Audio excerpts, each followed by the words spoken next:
नमस्कार दोस्तों, स्वागत है आप सभी का एजुकेशन के एड6 में। रुख करते हैं रेलवे रिक्रूटमेंट की तरफ, जहां पे एनटीपीसी का आइसोलेटेड और मिनिस्ट्रियल कैटेगरी में एग्ज़ाम चल रहा है। दोस्तों, कल भी 15 दिसंबर का फर्स्ट और सेकंड शिफ्ट के कुछ पेपर हमें मिल पाए थे, जो कि कुछ क्वेश्चन हमने आप तक साझा किया था। आज भी 16 दिसंबर को पहले पाली का एग्ज़ाम समाप्त हो चुका है और कुछ प्रश्न हमें मिल पाए हैं पहले शिफ्ट से, जो कि आप तक हम शेयर कर रहे हैं। और वीडियो को देखने के बाद पेपर एनालिसिस भी करेंगे, यानी कि कितना क्वेश्चन आपकी एनटीपीसी एग्जाम के लिए यहां से संभव हो सकता है, ये भी बताएंगे। तो वीडियो को अंत तक जरूर देखिएगा। दोस्तों, अगर आप हमारे चैनल पे नए हैं तो ऐसे ही पल पल की अपडेट के लिए प्लीज़ चैनल को सब्सक्राइब कर लीजिएगा बेल आइकन दबा के, ताकि हर वीडियो का नोटिफिकेशन आप तक सबसे पहले हमारे चैनल के माध्यम से आपको जा सके। दोस्तों, अगर आपको कल के सारे वीडियोज़ देखने हैं तो आप प्रीवियस वीडियोस पे जाए और सारे पेपर एनालिसिस जितने भी दिए गए हैं 15 दिसंबर के, यहाँ से आप चेक कर सकते हैं। उसके अलावा बिहार से जुड़ी कुछ खबरें हैं जो कि आप तक पहुंचाई जा रही हैं, तो इन दोनों वीडियोस को खासकर आप जरूर देख लीजिएगा। चलिए दोस्तों, लेकर चलते हैं अब आपको उन सभी प्रश्नों पे जो कि आज के शिफ्ट फर्स्ट में पूछे गए हैं। तो कुछ प्रश्न इस तरह से आज पूछे गए हैं दोस्तों, आप भी देख सकते हैं यहाँ पे। पहला क्वेश्चन था कि direct action day of Muslim league की कब मनाया जाता है। ये डे पूछा गया है, तो डेज से रिलेटेड एग्जाम में सवाल जरूर पूछे जाएंगे, पुस्तकों से रिलेटेड एग्जाम में सवाल जरूर पूछे जाएंगे। यानी कि पेपर एनालिसिस की अगर हम बात कर लें तो स्टैटिक जीके का पार्ट आपके डेज और उसके थीम से रिलेटेड भी चीज़ें आपको ध्यान में रखनी होंगी। और पुस्तकों से रिलेटेड कल भी दोनों शिफ्ट में बहुत सारे पुस्तकों के बारे में पूछा गया था, आज भी पूछा गया है। मैं अभी आपको बताऊंगा कि कौन कौन से पुस्तकों के बारे में पूछा गया है। दोस्तों, यहाँ पे आंसर जिनका 16 अगस्त 1946 है, आंसर सही कर लेंगे। What is the known as the front who is the known as the frontier Gandhi.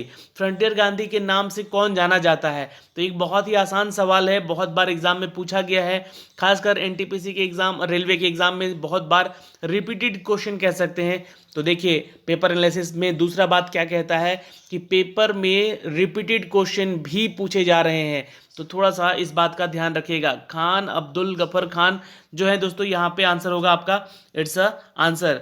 दोस्तों, एक सवाल पूछा गया था कि who launch the cryo in the world cup in men's. ठीक है, तो ये जो दोस्तों लॉन्च किया गया है क्राइयो, ये लॉन्च किया गया है वर्ल्ड कप मेंस के लिए आईसीसी के द्वारा। कुछ ऑप्शन वहाँ पे अलग से भी थे, बीसीसीआई के अध्यक्ष, ऐसा करके था कुछ। यहाँ पे आईसीसी के द्वारा इसको लॉन्च किया गया है, इसको ध्यान रखेंगे आप लोग।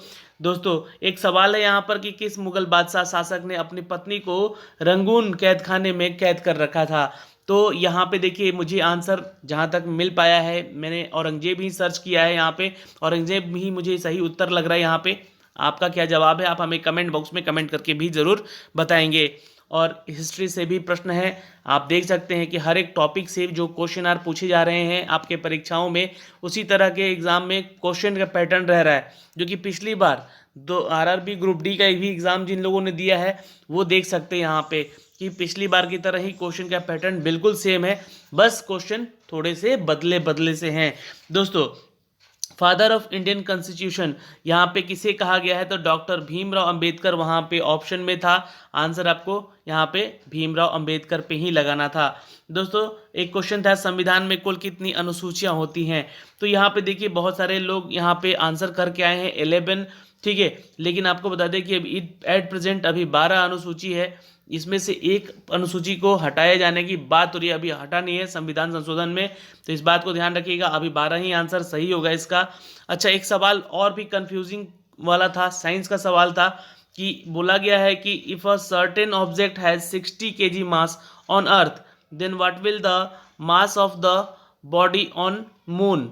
तो देखिए, यहाँ पे पूछा गया है मास कितना होगा, यानी कि वेट ही पूछा गया है वहाँ पे कि जो 60 kg पृथ्वी पे है तो चंद्रमा पे कितना होगा। तो वेट में कोई बदलाव नहीं होगा, वो सेम होगा, तो आंसर आपका 60 kg उत्तर सही होगा। लेकिन वहीं पे अगर ये पूछ लेता कि कितने मतलब चंद्रमा पे जाने पे इसका जो वजन है वो घटता बढ़ता, वजन के बारे में बात करता, तो वहाँ पे केजी न्यूटन हो जाता आंसर आपका, और ये 1/6 हो जाता। तो ये दोनों ही चीज़ें मैंने आपको बता दी है, लेकिन आंसर यहाँ पे पूछा है इसका कि मतलब जो मास है उसका वो वहाँ पे कितना होगा। ठीक है, तो मास में कोई बदलाव नहीं होगा, इस बात का ध्यान रखेंगे। 60 किलो का वस्तु 60 किलो का ही होता है, वहाँ पे जाए भी तो लेकिन वहीं पे अगर इसका वेट पूछ लेता दोस्तों तो थोड़ा सा ध्यान रखना होता है आपको, यहाँ पे इसका 1/6 हो जाता है। ठीक है, तो ये आंसर न्यूटन केजी में होता, फिर आपका आंसर केजी न्यूटन में होता, ये ध्यान रखिएगा। सवाल नंबर 1 पूछा गया था दोस्तों कि महात्मा गांधी का पहला राजनीतिक सत्याग्रह कौन था। तो पहला सत्याग्रह था इनका दोस्तों चंपारण सत्याग्रह, ये ध्यान रखिएगा, जो कि बिहार से हुआ था इनका। ठीक है, और ये एक राजनीतिक पॉलिटिकल इनका ये सत्याग्रह था, आंदोलन था, इस बात का ध्यान रखेंगे। Which of the following is the highly malleable metal. तो मेलिएबल मेटल है सबसे ज़्यादा हाईली दोस्तों गोल्ड, ये आपको आंसर करना होगा। वहाँ पे ऑप्शन सोना दिया हुआ था, तो आपको यहाँ पे सोना उत्तर होगा। एक क्वेश्चन पूछा गया था दोस्तों कि second generation computer based on, तो ये आंसर आपका यहाँ पे हो जाएगा ट्रांजिस्टर, जो कि सेकेंड जनरेशन के बारे में पूछा गया था। कल पूछा गया था फर्स्ट जनरेशन ऑफ कंप्यूटर के बारे में कि वो कौन सी भाषा से जुड़ा हुआ सवाल था। ठीक है, तो आज यहाँ पे पूछ लिया गया है, तो ये बताना होगा आपको, ट्रांजिस्टर पे बेस्ड था ये सेकेंड जनरेशन का कंप्यूटर हमारा। उसके अलावा दोस्तों क्वेश्चन था कि ओलंपिक खेलों की एकल स्पर्धा में स्वर्ण पदक जीतने वाला एकमात्र भारतीय कौन है। तो आपको नाम याद रखना होगा, अभिनव बिंद्रा। ये क्वेश्चन रिपीट हो सकता है एग्जाम में, यहाँ से खेलों से भी सवाल जुड़े हुए हैं और खेलों से खेल जगत से भी सवाल पूछे जा सकते हैं एग्जाम में। कुछ प्रश्न पूछे गए थे दोस्तों यहाँ पे कि वायु में दिए गए आयतन में जलवाष्प की मात्रा को क्या कहा जाता है। तो ध्यान रखिएगा, उसको विशिष्ट आर्द्रता कहा गया है। और ये सवाल आपका इससे रिलेटेड, मतलब आर्द्रता से रिलेटेड कल भी एक सवाल पूछा गया था फर्स्ट शिफ्ट में भी। अच्छा, एक सवाल यहाँ पे था दोस्तों कि किस भाषा में संगम साहित्य लिखा गया है। तो ये देखिए पुस्तक से जुड़ा हुआ एक सवाल यहाँ पर है, जो कि यहाँ पे आपको बता दें कि ये तमिल भाषा में लिखा गया है। दोस्तों ध्यान रखेंगे। सवाल है दोस्तों अगला कि झूमिंग पद्धति क्या होता है। झूमिंग पद्धति में दोस्तों हम लोग जंगल काटकर सुखाने को रोकना, ठीक है, सूखने को रोकना कहते हैं उसको। ठीक है, जंगल काटकर सूखने या उसको रोकना कहते हैं झूमिंग पद्धति, ये ध्यान रखेंगे। दोस्तों एक सवाल पूछा गया था कि मलाज खंड जो है वो कॉपर माइंस कहाँ पर स्थित है। तो मलाज खंड कॉपर माइंस है दोस्तों बालाघाट, ये ध्यान रखेंगे, मध्य प्रदेश का क्षेत्र है बालाघाट, ये आपको ध्यान रखना होगा। ये सवाल ऐसे पूछे जा सकते हैं, हो सकता है कि झारखंड और छत्तीसगढ़ से भी सवाल जुड़कर ऐसे पूछे जाएंगे। तो आपको माइंस याद रखना है, कौन सा माइंस कहाँ है, थोड़ा सा यहाँ से ध्यान रखना होगा। दोस्तों एक सवाल पूछा गया था कि प्रार्थना समाज के संस्थापक कौन है। तो जिनका उत्तर यहाँ पे आत्मारंग पांडुरंग है, वो उत्तर सही कर लेंगे। ये सवाल था एक हिस्ट्री से भी सवाल कम से कम 4 से 5।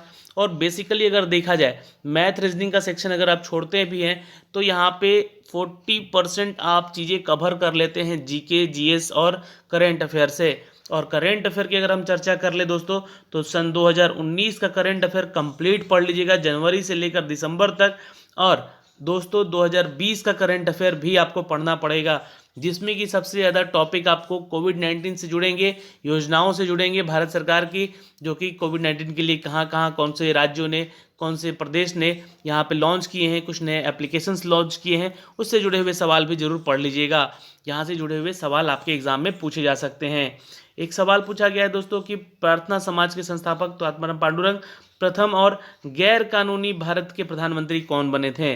तो ये थे दोस्तों मोरारजी देसाई। आंसर याद रखिएगा, ये से सवाल पूछे गए हैं एग्जाम में पहले भी। एक क्वेश्चन पूछा गया कंप्यूटर से है कि 1 किलो बिट में, ये किलो बिट पूछा गया था, किलो बाइट मत समझ लीजिएगा, ठीक है, कितने बिट्स होते हैं। तो 1024 बिट्स होते हैं, ये भी आंसर आपको करना होगा यहाँ पे। ठीक है, सवाल नंबर चलते हैं 19 पे दोस्तों। भारत के नियंत्रित महालेखा की नियुक्ति कौन कराता है।